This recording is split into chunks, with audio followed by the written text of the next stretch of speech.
Нова рецепта ви очаква в моя канал. Нека да не губим време, ами директно да ви покажа как да си направите тази невероятна вкусотия.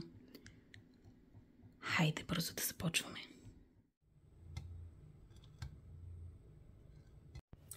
След като мазнината ни е загряла, си прибавяме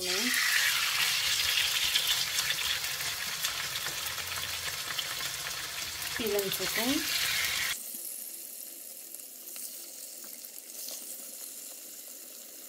Оставяме го, докато не получи един приятен златист загар.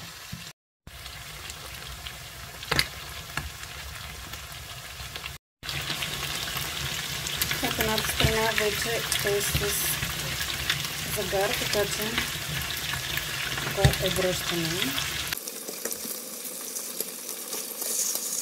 И го оставяме по същия начин да хване загар и от другата страна. Пиленцето е готово и временно го заделяме в една чинийка, махаме го и го оставяме на страна.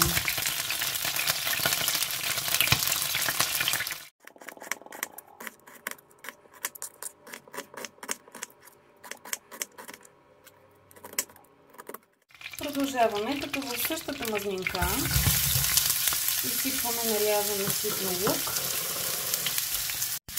както и беконче.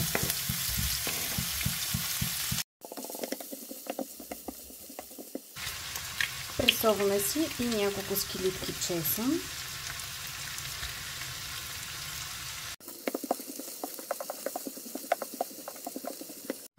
Лукчето и бекона се запържиха и сега е време да си върнем пиленцето обратно по този начин.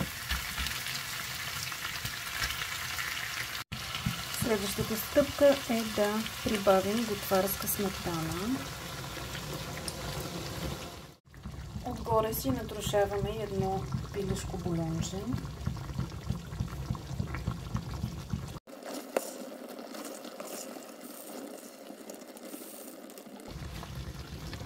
Прибавяме пармезан, водичка,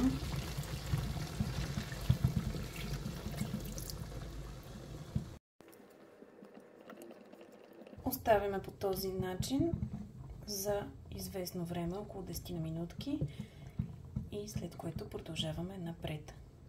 Намаляме си котлона да не е на най-горещото, горе-долу по средата го слагате, не го похлупвате с капак и по този начин периодично разбърквате и сме готови. Сочето започна да се позгъстява, така че прибавяме и малко замразен грах вече към финала, както и едро накъсани листа от спанак. В момента изглеждат много, но знаете, че спанака доста бързо намалява обема и размерите си, така че няма проблеми. Разбъркваме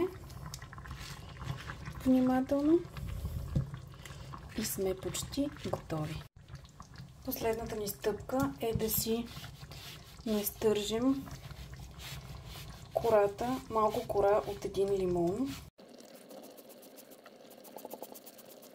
Вижте как изглежда.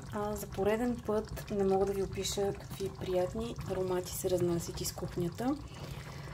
Поразбъркваме лекичко и общо взето с това нашата рецепта е вече завършена. Сервирате с много любов, разбира се, и съм сигурна, че вашите близки ще са впечатлени от ястието, което сте им приготвили. Благодаря ви за пореден път, че бяхте с мен и моята рецепта. Не забравяйте да харесате видеото, да коментирате и, разбира се, да се абонирате, за да не изпускате и следващите рецепти, които ще качвам. Целувам ви, прегръщам ви и до нови срещи. Да ви е сладко!